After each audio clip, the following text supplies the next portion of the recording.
ሀገራዊ የፕሮጀክት አፈጻጸም ያረዳድ ጥፋት ካስተናገዱ ዘርፎች መካከል በጉልህ የሚጠቀስ ነው። አንድ ማሳያ እናንሳ። ማዕከላዊ ኢትዮጵያን ከኦሮሚያ ክልል ወደምታገናኘው ኬላ ከተማ ምናምራ በዚያ አማራጭ ትራንስፖርት አልነበረም፣ መንገድም እንደዚያው። ግን በአጭር ጊዜ ውስጥ ኬላ ከተማን ከቱሉ ቦሎ የሚያገናኘው ደረጃውን የጠበቀ የመንገድ አውታር የዘመናት ጥያቄን የመለሰ ከመሆኑም በላይ ለአካባቢው መነቃቃት ጉልህ ሚናን ተወጥቷል። የፈለግነው እህል እንበለው እንጨት ነው የፈለገ ነገር ይገባል በመኪና ማለት ነው። ይሄ መንገድ ደግሞ ሌላው ደግሞ በመንገዱ ምክንያት የተከፈቱ መንገዶች መኖሪያ የነበሩ ቤቶች ወደ መነገጃ ስፍራ ተደርጎበታል። አንድ ስራ እድል ፈጥሮልናል ማለት ነው ይህ መስመር ማለት ነው። ብዙ ጥቅም ነው የሰጠው። ሰውም ያለውን ዕቃ በአህያ ጭኖ ዳገቱ ተሰቃይቶ የነበረው አሁን በመኪና ጭኖ ተዝናንቶ ነው የሚሄድ። ከዚህ በላይ ምንም ነገር የለም። ተደስተናል። ወደ አማራ ክልል ስናቀና ደግሞ ከ15 ዓመታት በላይ የተሻገረው የመገጭ የመስኖ ግድብ በግንባታ መጓተት የአካባቢውን ነዋሪዎች ለቅሬታ ሲዳርግ ቆይቷል። ሆኖም የመንግስት ልዩ ክትትልና ትኩረት የነዋሪዎችን የደበዘዘ ተስፋ አለምልሟል። የመስኖ ቦታ ስንሰራ ውሃ ችግር አለ። የተለያዩ ጥቅሞች ልንጠቀም ስንል የውሃ ችግር አለ፣ የማቆር ችግር አለ። ስለዚህ ይህን በማየት ግድቡ በመጀመሪያ ሲመጣልን ደስተኛ ሆነ።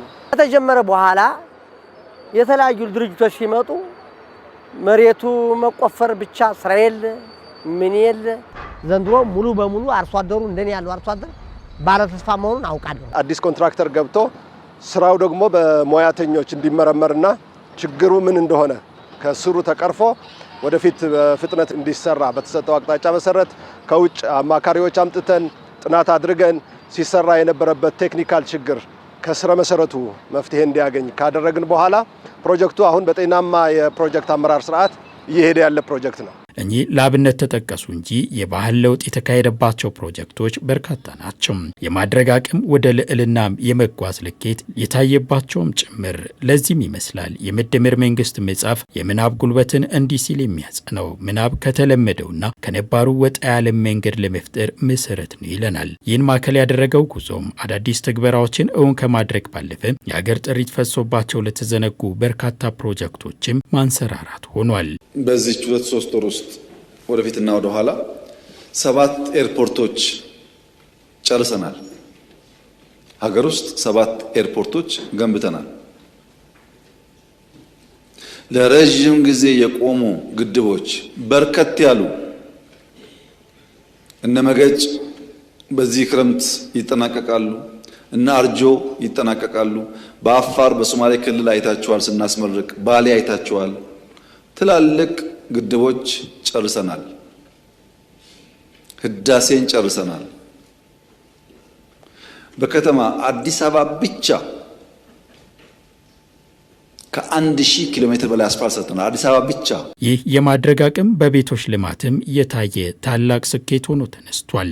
1.2 ሚሊዮን ቤት ገንብተናል አክሮስ ዘ ካንትሪ። አሁን ግን አሻሽለን 1.5 ሚሊዮን ቤት አቅደናል። በዚህ 5 ዓመት ውስጥ ቢያንስ 1.5 ሚሊዮን ቤቶች እንገነባለን። በማን? በመንግስት፣ በግል፣ በመንግስትና በግል አጋርነት በተለያየ መንገድ። ያን ለማድረግ እንደተባለው ፖሊሲ ተቀርጿል፣ ጸድቋል በካቢኔ። ቴክኖሎጂ የስሪዲን ጨምሮ በርከት ያሉ ቴክኖሎጂ ያስገባን ነው።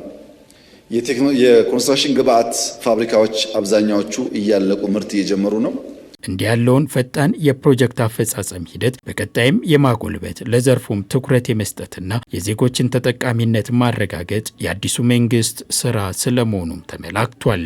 የፕሮጀክት አፈጻጸም እውነት ለመናገር በኢትዮጵያ ታሪክ ውስጥ በዚህ ዘመን እንዳለው አይነት የስራ ክትትልና አፈጻጸም ያለ አይመስለኝም። አንደኛ ቅድም እንዳነሳሁት በቴክኖሎጂ ሪሞትሊ ፎሎ ስለምናደርግ